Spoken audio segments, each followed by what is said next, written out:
Hi, welcome to our channel where we share the most intriguing stories.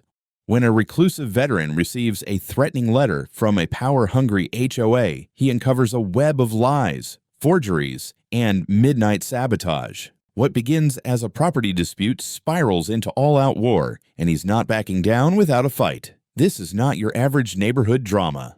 The letter showed up on a Tuesday morning, tucked crookedly in my mailbox like whoever delivered it didn't want their fingerprints associated with the thing. I had just finished feeding the goats and was on my way back to the house when I spotted the Ridgepoint Glens HOA logo stamped in pretentious gold at the top of the envelope. For a second, I honestly thought it was junk mail, some overly confident advertisement trying to lure me into community membership like a gym brochure. But the envelope was thick. The kind of thick that screams legal trouble, and the return address was the HOA office barely a mile down the hill. That alone earned it a raised eyebrow. I tore it open on the porch. The first line already set my teeth on edge. Dear associated user of our private infrastructure. They somehow managed to make it sound both bureaucratic and personally insulting. The letter laid out two options, both of them delusional. Option 1, pay a $6,000 initial integration fee and sign their membership agreement within 14 days. Option 2, cease the use of HOA-maintained private access road immediately. According to them, my daily drive to civilization counted as unauthorized use of their hard-earned asphalt. I stood there, scratching the back of my head, rereading the paragraphs written in the tone of someone who thinks the law begins and ends with their clipboard. My name is Avery Colebrook. I own 7 acres of forested hill that have been in my family since before Ridgepoint Glens was even a blueprint. My land relies on a single legal lifeline, a state-recorded easement for the access road carved back in the 1970s, nearly 30 years before anyone thought of building a HOA kingdom down the slope. Every owner of my land has had the right to that road, permanently, unconditionally, forever. HOA or no HOA, the letter didn't advise or request. It threatened. It hinted at fines, enforcement actions, and something called revocation of discretionary passage. I had no idea what the hell that even meant. It sounded like something a self-appointed medieval baron would say before shutting the castle gate. I grabbed my folder with all my property records, deeds, surveys, easement documents yellowed but legally beautiful, and sat at the table to draft a response. Before writing anything, I called the number listed in the letter. The phone rang only twice before a clipped voice answered, Ridgepoint Glens Homeowners Association, President Bexley speaking. Perfect, straight to the dragon. President Bexley, I said as calmly as I could muster, this is Avery Colebrook. I received your letter, and... She cut me off like she'd been waiting her entire life for this moment. Mr. Colebrook, yes, finally. We've been trying to establish order regarding road usage, and you happen to be the last unregistered party. We have rules here. I'm not part of your HOA, I said. My property is separate. The road is subject to an easement recorded by the state. Your easement, she interrupted with the condescending sweetness of a kindergarten teacher explaining gravity to a toddler, does not override the fact that this road is HOA property. You use it, therefore you must pay and follow our regulations. It is time you join the community officially. I stared into the distance and took a slow breath. Ma'am, that's not how easements work. There was a dangerous pause on the other end of the line. Mr. Colebrook, she said sharply, if you prefer the hard route, we can pursue enforcement. We expect your compliance.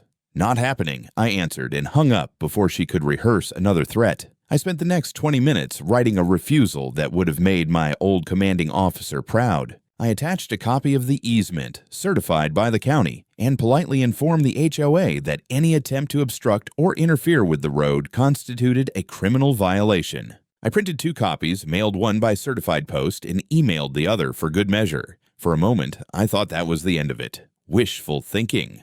That evening, as I carried firewood to the shed, I saw headlights inching along the ridge road. 2 SUVs, slow as vultures circling an injured deer. They stopped, took pictures of the pavement, the signs, and the turnoff to my property, as if they were conducting military reconnaissance. I stood there in the dark, arms crossed, and watched until they noticed me. The SUVs sped off without even pretending to hide what they were doing.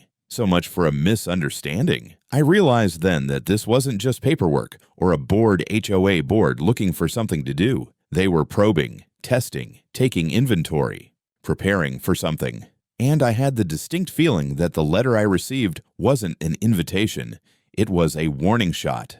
2 days later, just after sunrise, I loaded a crate of vegetables into the back of my truck and headed toward town. It was supposed to be a simple morning run. Grab supplies, stop by the hardware store, maybe reward myself with a breakfast biscuit. I didn't even make it a quarter mile down the road before my plan died a violent death. The road was blocked. Not just blocked, fortified. 3 massive concrete barriers sat squarely across the narrow bend where the forest pressed closest to the asphalt, positioned so precisely that someone had measured the placement. A brand new metal gate stretched between them, a bright red arm with a reflective strip, the kind meant for parking garages, not secluded mountain access roads. And flanking the whole setup were 2 men in navy jackets with Ridgepoint Glen security printed on the back in bold white letters. They weren't holding weapons, but their posture carried the kind of arrogance found only in people who think they're bulletproof because they're wearing matching windbreakers. I slowed to a crawl and stepped out, leaving the truck idling. "Morning," I said, because Southern manners die hard. The man on the left didn't return the greeting. He simply held up a hand like a traffic cop who'd been given a prop badge in a school play. "Road is closed to unauthorized users. Please return to your residence." I looked at the gate, then at him, then back at the gate. "This is my access road. I have easement rights. Move the barrier." "You are not registered as a Ridgepoint Glens resident," he recited, eyes flat. "Only registered residents and approved parties may use this section of road." I felt my jaw tighten. "I don't need to be registered. This road serves as the legally protected ingress and egress point for my property. And you're obstructing it." "Sir," the other guard chimed in, "we're following direct instructions from the HOA president." "Then the HOA president," I said, leaning in slightly, "is about to get educated by the county sheriff." I pulled out my phone and dialed the non-emergency number. While waiting, I took out my chest-mounted body cam, an old habit from deployment that had saved me more than once, and clicked it on. The guards stiffened as soon as they noticed the red light recording. "Just so we're all clear," I said aloud, "you are blocking the only exit from my property." One of them shifted his weight. "Sir, step back from the barrier." "I'm not touching your damn barrier," I said. "I'm simply documenting this stupidity." The sheriff's office picked up. I explained the situation as factually as possible, gave them my coordinates, and ended the call. The guards stayed frozen, clearly unsure if they should escalate or retreat. Finally, the older one exhaled loudly, crossed his arms, and said nothing else. It took about 20 minutes for the patrol car to arrive. Deputy Hanson, a broad-shouldered guy with a salt and pepper beard and the patience of a saint, rolled down his window and sighed like he had already predicted this exact mess. "All right," he said, stepping out. "Which one of you wants to explain why there's a barrier on a recorded state easement?" The guards immediately pointed at each other, as if betrayal was part of their training. Then one of them muttered, "HOA directive. President Bexley said the road is for members only. She said this section is private HOA infrastructure." Deputy Hanson rubbed his forehead. "Lord, give me strength." Then he turned to me. "You got your documents?" I handed him the folder. He'd seen it before during a dispute with a different neighbor years back, so he barely needed to skim it. "Yup, still valid." He walked to the barriers. "Move these." "Sir, our orders." One guard started. Hanson snapped his fingers sharply. "Orders don't override state law, and you don't outrank an easement. Move the damn blocks or I'll cite both of you for obstruction." The guards reluctantly started removing the metal arm. They radioed someone, probably to report that their barricade had lasted approximately 1 morning coffee's worth of time. Then the Lexus arrived. Karen Bexley stepped out wearing a cream-colored jacket and sunglasses even though the sun hadn't cleared the tree line yet. She looked like she was arriving at a charity gala instead of a crime scene. "Deputy," she called, strutting toward us. "You cannot force my security team to remove HOA property." Hanson held up a hand, stopping her mid-stride. "Ma'am, you cannot obstruct a lawful easement. That's not HOA property. That's a criminal violation." "This is our road," she snapped. "It runs through our community. Therefore, it is subject to our regulations." "No, ma'am," Hanson replied, already sounding tired. The easement predates your community by several decades. That road could be paved in gold, diamond encrusted, and scented with French perfume. It still belongs to the state and the easement holder. Karen turned on me with a venomous glare. You're abusing our generosity, Mr. Colebrook. You think you can hide behind some outdated paperwork? It's legally binding, I said calmly. Unlike your fantasy rulebook. Her face twisted. You will regret this. We will not tolerate freeloaders. Deputy Hanson stepped between us.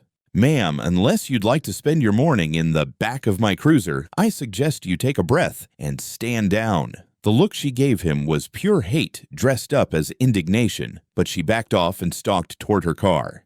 The guards finished opening the road. I drove through slowly, giving them a little wave just to salt the wound. As I made it to the bottom of the hill, I checked my mirror. Karen stood in the middle of the road, arms crossed, staring after me like I had just kicked down the gates to her kingdom. Whatever this was, it wasn't over, not by a long shot.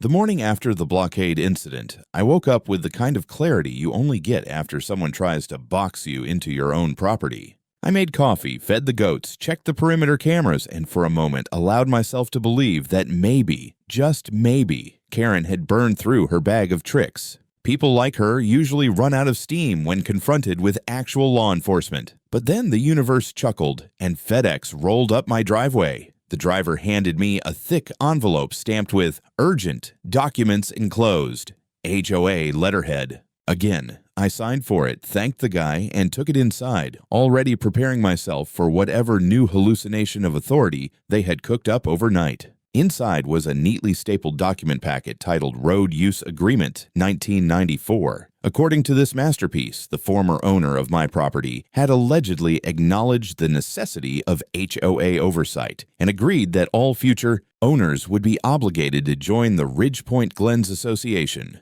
The signature at the bottom was supposed to belong to Harold B. Colebrook, my uncle's cousin. The problem? Harold had broken his right hand in a tractor accident the year that document was supposedly signed. He couldn't even hold a pen. Also, he had the handwriting of a frantic squirrel, and this signature looked like something lifted from a mortgage commercial. I set the pages down and laughed, because the alternative was swearing loudly enough to scare the goats. It wasn't just a sloppy forgery, it was insulting. They hadn't even tried to match the formatting of county-approved templates. The font didn't exist in the 90s. One of the paragraphs referenced a HOA policy enacted in 2011. It was like Karen had asked ChatGPT to forge a legal document and hit generate without proofreading. I grabbed my keys, folder, and the forged agreement and drove straight to the county land records office. The clerk on duty, a guy named Brooks with an encyclopedic knowledge of property filings and an energy level permanently set to "not my circus, not my monkeys," took one look at the papers and raised an eyebrow so high it nearly entered a new tax bracket. "This is fake," he said flatly. "I figured," I replied. He pulled up the digital archives, then the physical ones. No document even remotely resembling this agreement existed. The real easement paperwork, filed in 1976, stood alone as the sole governing record. Brooks printed me a certified statement confirming the forgery, complete with his official signature and the county seal. I thanked him and headed home, feeling that familiar mix of irritation and amusement. HOA politics had escalated from annoying to criminal in under 72 hours. That had to be some kind of speed run record. When I turned into my driveway, I heard machinery before I saw it, a low rumble, metallic scraping, and the distinct beeping sound of a truck reversing. My stomach tightened. I accelerated and came around the last bend to find a landscaping crew on my property. Not near it, not adjacent, on it. They had parked a flatbed truck partially on my grass, unloaded tools, and were digging a trench along the edge of my fence line. A man in a neon vest walked toward me, holding a clipboard with the defeated posture of someone who had taken the wrong job on the wrong day. "You Avery Colebrook?" he asked. "Unfortunately for you," I said. "Yes." He handed me the clipboard. "We're here for the mandatory fire pathway inspection, ordered by Ridgepoint Glens. They said you approved it." I stared at him. Do I look like a man who would approve strangers digging holes on his land without notice? "Well," he said, glancing back at his workers, "they gave us a document with your signature." I held up the forged agreement still in my hand. "Let me guess, this signature." The man studied it and winced. "Yep, that's the one." That's a forgery, and you are trespassing. Shut your equipment down right now." He hesitated. "Ma'am from the HOA said you would say that." "Ma'am from the HOA," I repeated slowly, "is about to get you arrested if you don't leave." His eyes widened. "All right, shut it down. Pack it up." Workers scrambled to load tools back into the truck. One of them, bless his heart, asked, "Can we just finish the trench? We're almost done." "Sure," I said, "right after I build a trench around your house." They moved faster after that. I stepped to the side, activated my body cam again, and called the sheriff's office. By the time Deputy Hanson arrived, the crew was nearly gone, but I had plenty of footage. I explained the forged document, the fake signature, and the fact that the HOA had tried to use unauthorized contractors to dig on my property without consent. Hanson shook his head. "This is starting to look coordinated," he said. "They're testing boundaries." "I noticed," I said. "You want to press charges?" "Absolutely." He wrote up a trespassing incident, took photos, and assured me the department would be reviewing the HOA's actions as a pattern. After he left, I spent the rest of the afternoon installing new cameras, hidden ones this time, facing every angle of the road and my property entrance. I also anchored a steel bollard behind the main gate, the kind meant to stop a truck if needed. Overkill. Maybe, but at this point, HOA tactics had surpassed the realm of petty annoyance and entered paramilitary cosplay territory. By sunset, everything was quiet again. Too quiet. Which, in my experience, meant someone somewhere was planning their next move. And I was done being polite about it. I woke up before dawn the next morning, not because I'm one of those rise at 4 and dominate the day types, but because something metallic clanged in the distance. It wasn't the sound of a normal vehicle or a passing truck. It had that hollow, echoing ring of metal hitting metal. Deliberate, repetitive, and far too close to the road leading out of my property. My gut tightened instantly. I pulled on boots, grabbed a flashlight, and headed toward the driveway, the air still cold enough to sting my nose. As I approached the bend where the tree line thinned, my flashlight hit something that made my brain pause for half a beat. There, planted directly across the easement road, were 3 thick steel posts, each at least waist high, welded into place, and already surrounded by fresh concrete that still glistened under the beam. And behind them, half shrouded in darkness, sat a white pickup truck with its headlights off. 4 figures in dark clothing worked quickly. One held a welding torch, another shoveled leftover concrete mix from a bucket, and 2 more were lifting a 4th post from the truck bed like they were installing battlefield fortifications. For a moment, I thought maybe I was still dreaming, because who the hell wakes up at 5 in the morning, drives into the woods, and installs a permanent barricade on someone else's easement like it's a church picnic project? But the smell of hot steel hit my nose, and that snapped the reality in place. They weren't just blocking my road, they were sealing it. The camera mounted on the pine tree to my right blinked red as it recorded everything. I stepped forward slowly, letting them hear my boots crunch the gravel. The man with the shovel turned around first, eyes widening like a raccoon caught raiding a fridge. "Shit," he whispered. "Morning," I said. "Working early, I see." The welder killed his torch with a hiss. "Sir, stand back," he barked. "This is HOA business." "Funny," I replied, "because it looks like felony obstruction of an easement." One of the men, stocky shaved head, wearing a Ridgepoint Glens lanyard like it was a badge of honor, walked toward me with the kind of swagger men only get after being yelled at by a middle-aged HOA president for too long. "Mr. Colebrook," he said, "you were warned. You chose not to comply. This road belongs to the HOA, and per our updated regulations," I cut him off. "Your regulations don't override recorded state law." He stepped closer. "Well, we override you." He said it with the confidence of someone who truly believed HOA bylaws carried the same weight as the Constitution. I could smell the energy drink on his breath. Before I could respond, he reached out and grabbed my arm, not hard, but firmly enough to make a point. "Wrong move. You don't put your hands on someone who spent half his adult life in military engineering units handling explosives, combat tools, and 12-foot-tall assholes screaming orders." I shifted my weight, twisted his wrist down, and stepped sideways. His arm folded like a cardboard hinge, and he went straight to his knees with a yelp. One of the other men lunged toward me, swinging the handle of a sledgehammer like a club. I pivoted, grabbed his arm, and used his momentum to send him stumbling face first into the steel post they'd just planted. He hit it with a grunt and dropped the hammer. The welder rushed forward next, torch still warm, but stopped dead when I raised my phone and pointed it at him. I'd think twice, I warned. You threatened me with that thing and it turns from trespassing into aggravated assault. He hesitated. Good choice. The fourth guy, a tall, lanky type, ran straight into the woods, branches snapping behind him as he vanished into the darkness. Classic. The stocky one on his knees was moaning, clutching his elbow. You broke my arm. Actually, you broke it, I said. Gravity helped. I stepped back, keeping all three visible, and called the sheriff. I didn't shout, didn't panic, didn't raise my voice. I wanted my calm tone clearly recorded on the body cam. When Deputy Hansen arrived, the sun was just lifting over the ridge, lighting up the fresh concrete that HOA commandos had poured like they were prepping for a medieval siege. Hansen crouched beside the barricade, touched the still warm concrete, then looked at the welder. You boys are aware this is illegal as hell, right? We were carrying out HOA orders, the welder muttered. And I was carrying out the Lord's work when I ate 3 donuts yesterday, Hansen replied. Doesn't make it righteous. An ambulance arrived for the guy with the injured arm. As they loaded him, he tried again.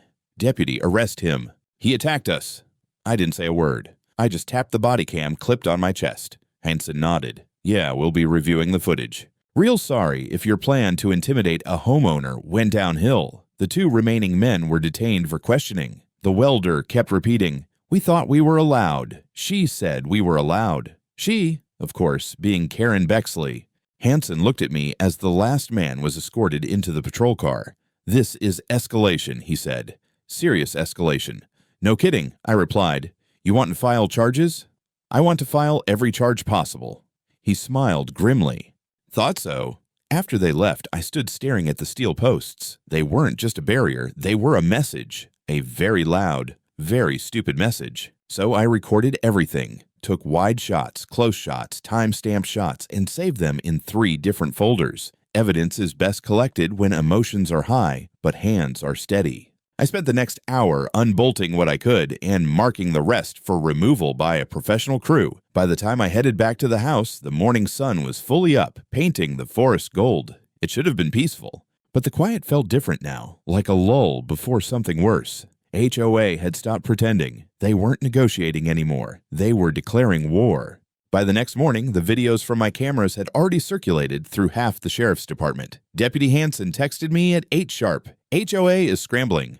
Expect noise. I didn't know what noise meant exactly, but as it turned out, it meant everything short of a marching band parading down my driveway. The noise began with digital warfare. Around mid-morning, my phone buzzed with notifications from the local community Facebook groups, the same cheerful digital ghettos where people argued about trash pickup schedules and lost cats. Only today's topic was me. Someone from HOA, and I'd bet my entire goat herd it was Karen using her burner profile, Linda J., posted a dramatic novel-length rant accusing me of being a violent rogue landowner, an unhinged threat to the community, and my personal favorite, a radical anti-HOA extremist. Several HOA loyalists flooded the comments with tales of me swinging tools at neighbors, blocking children from playing near the road, and threatening residents who tried to have friendly conversations.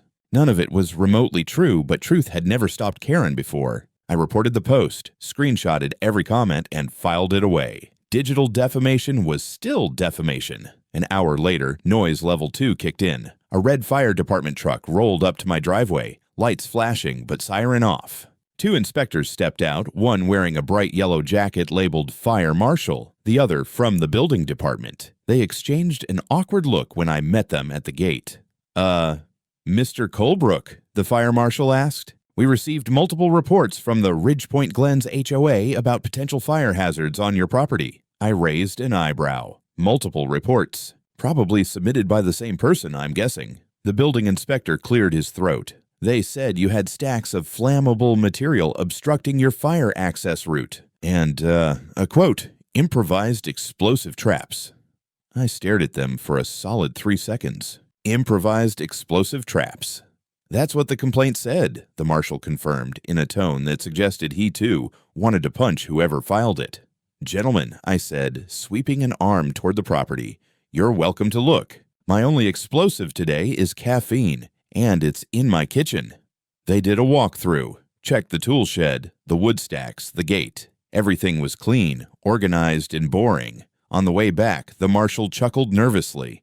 "This is one of the neatest homesteads I've ever inspected. I try," I said. Off the record, he added, "We've been getting hammered by HOA complaints all week. Same person, same tone, same signature phrases. I think your neighbor might be misusing county services."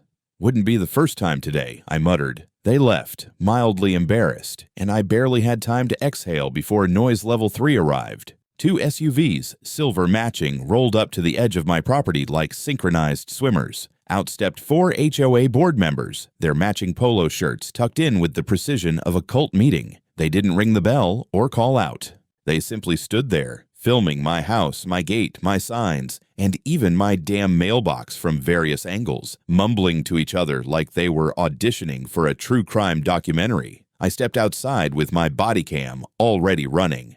"Need something?" I asked. A woman holding a clipboard spoke without looking at me. "We're collecting evidence for the association's legal case." "Evidence of what?" "That remains to be determined," she said primly. I laughed. "You're not even trying to sound sane anymore." One of the men spoke up. "We have reason to believe you are operating an unauthorized security installation." "You mean my cameras? The ones I installed after your HOA goons tried to weld my road shut." They ignored that. The clipboard woman took a photo of my welcome mat. My welcome mat. It said, "Beware of goat." Hardly a war crime. I took a big step toward them. "You're on private property. Leave." "We are on an easement portion," the man insisted. "That easement gives me rights," I said. "Not you." I raised my phone and started dialing Hansen again because, at this point, I could probably send him a punch card for frequent calls. That's when the clipboard lady panicked. "We're leaving." "We're leaving," she snapped, waving the others toward the SUV. But as she climbed in, I caught a glimpse of a folder poking from her bag, stamped with the county's road commission emblem. That wasn't HOA property. That was something else. Something bigger. They sped off before I could ask questions. The fourth wave of noise showed up in my inbox 20 minutes later, a forwarded copy of a complaint filed to the county's road commission claiming my easement had expired due to lack of compliance with HOA environmental standards. I stared at the page. They were escalating their attack. This wasn't just harassment anymore. This was an attempt to erase the legal foundation of my property access entirely. I forwarded the complaint to my lawyer, Gina, along with everything else: videos, screenshots, photos, timestamps. She called within minutes. "Avery," she said without preamble, "they're trying to create an administrative avalanche." I figured, "We're shutting it down." "You think they'll stop?" Gina laughed darkly. "No, but they'll bleed for it." That made me smile. Before sunset, I activated 2 more hidden cameras, updated my security settings, and backed up all evidence to 3 separate encrypted drives. By the time I sat down for dinner, I had a neat, growing, beautifully organized digital coffin being built for the HOA, one file at a time. Noise? Bring it. I can be loud too. The next morning began with a silence so heavy it felt staged. After 5 straight days of HOA theatrics, I'd come to expect some kind of idiocy by 8 a.m. sharp. But instead of phone alerts or engines rumbling outside, there was nothing. Not a peep. Even the neighbor's hounds didn't bark. My land felt like the calm eye of a storm, unnervingly still, waiting for the other half of the hurricane to slam through. I didn't have to wait long. Around 9, I got a call from a number I didn't recognize. The caller ID said County Roads Commission. My stomach sank. I answered, bracing myself. "Good morning," a clipped voice said. "This is Administrator Lanning from the Jackson County Roads Commission. We've received a petition regarding the status of your easement. We need you to appear today at 11:30 to address potential discrepancies." "Discrepancies," I repeated. "My easement hasn't changed since the 1970s. "That's precisely why we need clarification," Lanning replied. "We have conflicting documentation." Conflicting documentation. That was HOA code for "we forged more paperwork." I agreed to attend, hung up, and immediately called Gina. She answered mid-sip of something that sounded like pure caffeine. "That was fast," she said. They made their move. "Roads Commission hearing. Today." "Perfect," she said. "Get your binder. I'll meet you there." The commission building sat in a squat brick structure wedged between a diner and a CPA office. When I pulled into the lot, I saw something that made me actually laugh out loud. 3 Ridgepoint Glens SUVs lined up like parade floats, and standing outside them, wearing the same smug determination she'd greeted me with since this nightmare started, was Karen. She was dressed like she was about to testify in front of Congress. Crisp suit, hair sprayed into helmet form, sunglasses that probably cost more than my truck's transmission. She spotted me and smirked as if she'd already won. Inside, the hearing room was small, fluorescent lit, and filled with folding chairs. The commission members sat behind a long desk, papers stacked in neat piles. A projector displayed a scan of what appeared to be, oh fantastic, another fraudulent road use agreement. This one claiming the easement had been nullified by environmental alterations 20 years ago. Karen sat with her board members in the row behind me. I didn't have to turn around to feel their smug little grins burning holes in the back of my head. The commission chair cleared her throat. We are here to determine whether the easement granted to Mr. Avery Colebrook remains legally valid. Before I could speak, one of the HOA board members, an amateur lawyer with a voice like a dying leaf blower, jumped to his feet, holding a thick binder. The association submits evidence proving that the easement has expired due to substantial modifications of the original roadway. Per section, Gina stood up so sharply her chair screeched, "Objection!" Then she corrected herself, or whatever the commission equivalent of an objection is. The room chuckled nervously. The chairwoman frowned. "Ma'am, please wait for your turn." Gina stepped forward anyway. "This evidence is fraudulent. We request verification of source documentation and certified county files to compare." "Everything in our binder is legitimate," Karen snapped, "unlike his so-called easement, which is being abused." Gina turned her head slowly. "Sit down, Karen." The temperature in the room dropped. The commission chair gestured to the clerk. "Retrieve the original 1976 easement file." The clerk returned with a thin but official-looking folder embossed with the county seal. The chairwoman opened it and frowned deeply, flipping between the real document and the HOA's binder of nonsense. "This is curious," she said. "The signatures differ, and these technical terms." She pointed to the HOA's document. "Why is there terminology referencing hydraulic grading from the 2000s? The easement was recorded decades earlier." I couldn't help myself. I whispered loud enough for Karen to hear, "You should have hired a better forger." She inhaled sharply, indignant. Then something unexpected happened. A man seated at the far right, someone I hadn't noticed before, raised his hand and spoke quietly. "Madam Chair, if I may, I was on the HOA board until 3 months ago." He stood. His hands trembled slightly. "I want to state for the record," he continued, "that President Bexley instructed members to fabricate evidence to invalidate Mr. Colebrook's easement. She pressured us to sign statements we knew were false. When I refused, He swallowed. "She threatened to report me to my employer." A ripple of shock moved through the room. Even the clerk's pen stopped scratching. Karen shot to her feet. "That is a lie. He was removed for misconduct and—" "Sit down." The chairwoman snapped the words like a whip. Gina leaned toward me and murmured, "This is what happens when tyrants overplay their hand." The commission chair lifted the fraudulent agreement again, held it up to the light, and exhaled loudly. "This document contains discrepancies consistent with deliberate forgery. We will be referring it to the sheriff's office." Karen's face drained of color. The board members beside her shifted uncomfortably like rats, realizing the ship was taking on water. Gina stepped forward. "We request immediate dismissal of all HOA objections and confirmation that the easement remains fully valid." The chairwoman nodded. "Granted." A gavel struck wood, just like that. But the real entertainment came after adjournment. As we exited the building, 2 deputies entered with evidence bags and a clipboard. They walked straight toward the commissioner's chamber. I didn't look at Karen. I didn't need to. Her silence was loud enough. As I stepped outside, Gina nudged me. "They got sloppy," she said. "People driven by ego always do. And now?" "Now," she said, "we dig deeper. There's a bigger scheme here." And standing in the parking lot, staring at the cluster of HOA SUVs like they were crime scene exhibits, I realized she was right. This wasn't just about a road. They wanted my land.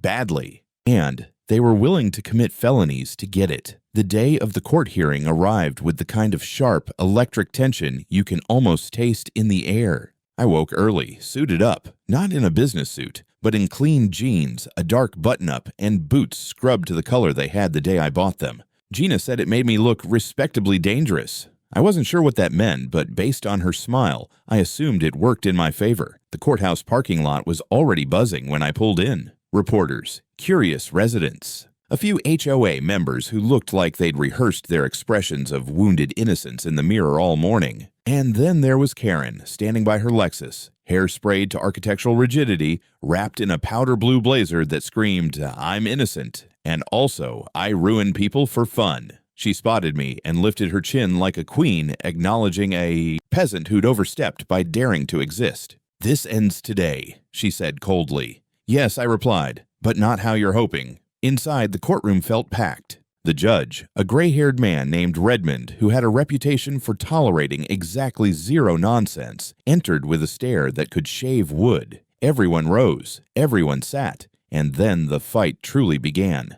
The prosecutor started with a simple, devastating summary. The HOA had undertaken a coordinated campaign of harassment, forgery, intimidation, trespassing, and obstruction of a state-recorded easement. They introduced the forged road use agreement, the fake signature, the altered technical language, the witness statements, the landscape crew trespassing, the midnight barricade operation, the physical altercation, and even the coordinated wave of false county complaints. Then they played the footage, my footage. The entire courtroom watched as 4 HOA-affiliated men installed steel posts into the ground, welding like rogue construction workers, speaking openly about orders from the HOA. They watched the moment one of them grabbed me. They watched him charge with the improvised hammer. They watched me defend myself with controlled precision. When the video ended, the courtroom was silent. Redmond looked at Karen like he'd just discovered mold under his sink. Then came the best part.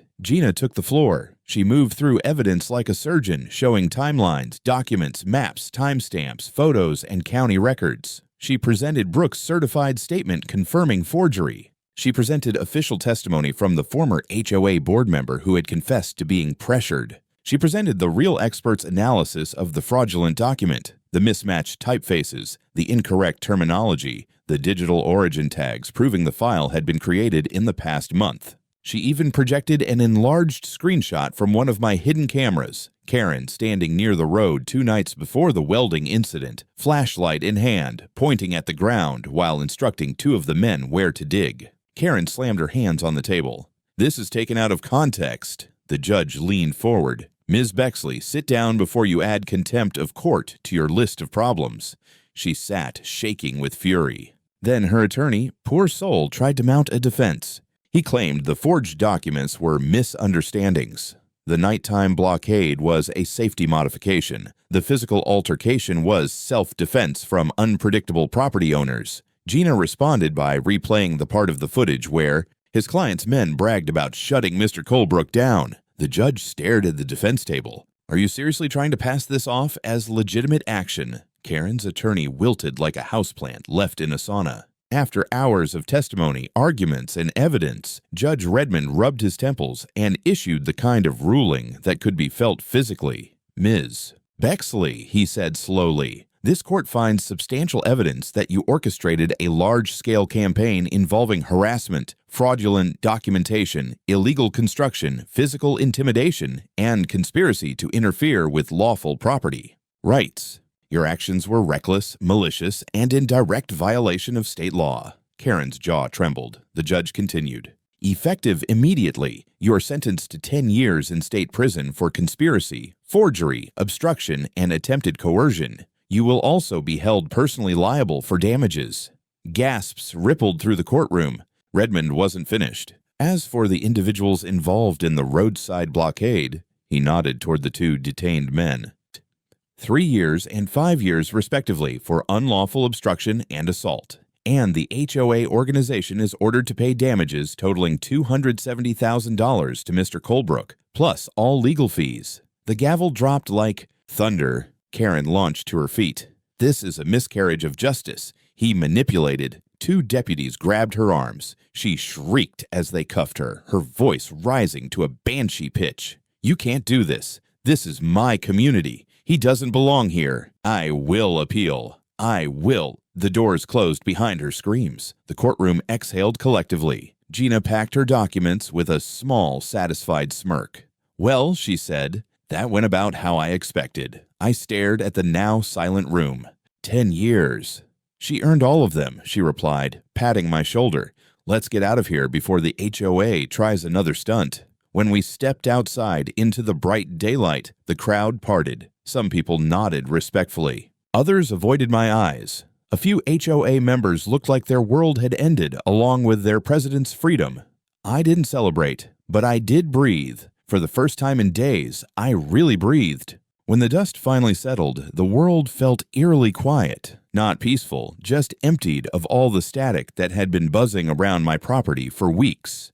The next morning, I woke up later than usual, brewed coffee without checking my perimeter cameras first, and stepped onto the porch with a sensation I hadn't felt in a long time. Actual ease. No SUVs lurking, no HOA soldiers welding in the dark. Just the wind carrying the smell of pine. But ease wasn't the same as safety, and I wasn't planning on relying on a court ruling alone to keep my land secure. By noon, a small engineering crew I'd hired arrived with survey equipment strapped to their truck. We walked the ridge together, evaluating alternative exit routes, places the old logging paths could be widened, where the slope dropped just enough to carve out a second driveway. It wasn't cheap, but freedom rarely is. By sunset, we marked the path for a new access road that would bypass Ridgepoint Glens entirely. 2 weeks later, the new driveway was built, smooth gravel, reinforced drainage lines, and a clean exit straight to a public county road. No HOA, no gates, no self-appointed tyrants, just open road. The old exit, the one they had tried to choke off, stood empty and silent. I decided it deserved a monument of sorts, a reminder not of fear, but of victory earned the hard way. So, I installed a metal sign at the exact spot where the steel posts once stood. Simple bold letters cut into the plate read, "Private Road. HO abuse will be prosecuted. A bit dramatic? Maybe." But after everything they'd done, I figured the sign was just honest advertising. Within days, neighbors from the outer edges of Ridgepoint Glens started approaching me, not with hostility, but with quiet questions. How did I fight them? How did I prove the forgeries? Could they leave the HOA too? I answered what I could, offered copies of my filings, and pointed them toward Gina. I never planned to be a one-man anti-HOA consultant, but somehow, that's what I became. The story spread across the county. A local legal journal even asked to do a feature about the case, calling it a defining example of homeowner rights versus HOA overreach. I didn't care about fame, but I liked the idea of my nightmare turning into a warning sign for others. One evening, as I drove down my brand new driveway, I slowed at the crossroads and looked back up the ridge. The sun was setting behind the tree line, painting everything gold. It hit me then, how close I'd come to losing control of my own land, how relentless the pressure had been, and how damn good it felt to stand on the other side of it. I didn't raise a glass or make a speech. I just rested both hands on the steering wheel and muttered to myself, "They fought for control. I fought for my home. Guess who won?" Then I drove on, leaving the old road and the ruins of Ridgepoint Glens' arrogance behind me for good.